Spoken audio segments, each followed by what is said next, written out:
My mother was only 23 when she was liberated by the Russians in 1945. The number you see tattooed on her arm meant she was marked for death.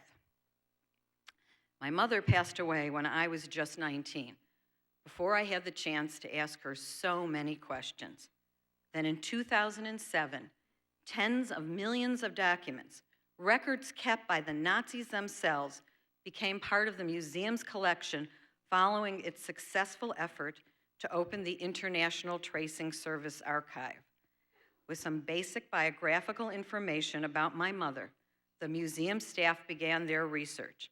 In less than a week, I had answers to questions I didn't even know to ask.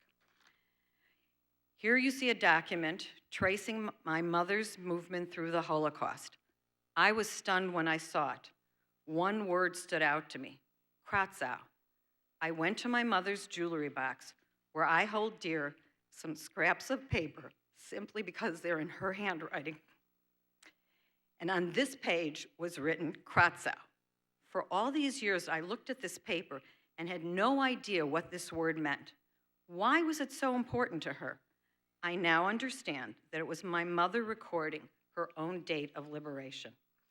I knew my mother was a survivor of Auschwitz, but I also learned from the museum's records that number A15779, Esther Schnitowski, was interned from ages 17 to 23 at 6 different ghettos, work, and death camps. For me, these documents filled a void. For the world, they represented irrefutable proof of the horrors of the Holocaust. In the hands of a museum scholar, they provide a window into greater understanding of what happened and why. And in the hands of the educators, they become the stories that allow young people to see themselves in history.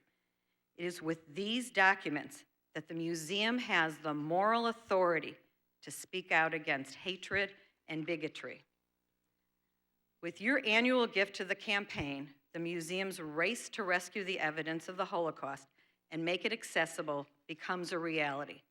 With our support today, the United States Holocaust Memorial Museum will take its most important message, what you do matters, to young people around the world and teach them to be vigilant in the fight against hatred. With Holocaust denial on the rise, we all have a responsibility to preserve this history and keep this memory alive and at work in this very troubled world. That's what this campaign is about.